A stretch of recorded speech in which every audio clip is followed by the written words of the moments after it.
এক কঠিন সময় আসবে, সেটা হচ্ছে হাসরের ময়দান। সেখানে কিন্তু আপনি কাউকে চিনবেন না, একমাত্র চিনবেন আমাদের প্রিয় নবীজিকে। আপনি কিন্তু আমার প্রিয় নবীজিকে 3 জায়গায় পাবেন। প্রথম জায়গা হচ্ছে মিজানের পাল্লা।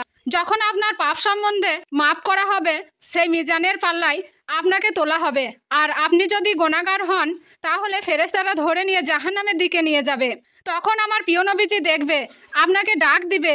তখন ফেরেশতাদের জিজ্ঞেস করবে, হে ফেরেশতা, আমার উম্মতকে কোথায় নিয়ে যাচ্ছ? ফেরেশতারা বলবে, ইয়া রাসূলুল্লাহ, তার পাপ কিন্তু বেশি, তাই তাকে জাহান্নামে নিয়ে যাচ্ছি। তখন আমার প্রিয় নবীজি আপনাকে আবার নিয়ে আসলো, এসে মিজানের পাল্লায় তুললো। আমার প্রিয় নবীজির আঙুলটা আপনার পাল্লার মধ্যে দিয়ে আপনার নেকির পাল্লা ভারী হয়ে গেল। হ্যাঁ, সেই মুসিবতের সময় একমাত্র আমার প্রিয় নবীজিকে পাবেন। আর সেই নবীজির হাদিসগুলো যে অন্য মুসলিমদের কাছে পৌঁছে দেবে, অবশ্যই সেই নবীজির সুপারিশও আপনিও পাবেন। আর মুসলমান হলে এই ভিডিওটি শেয়ার করে দিবেন। আমিন।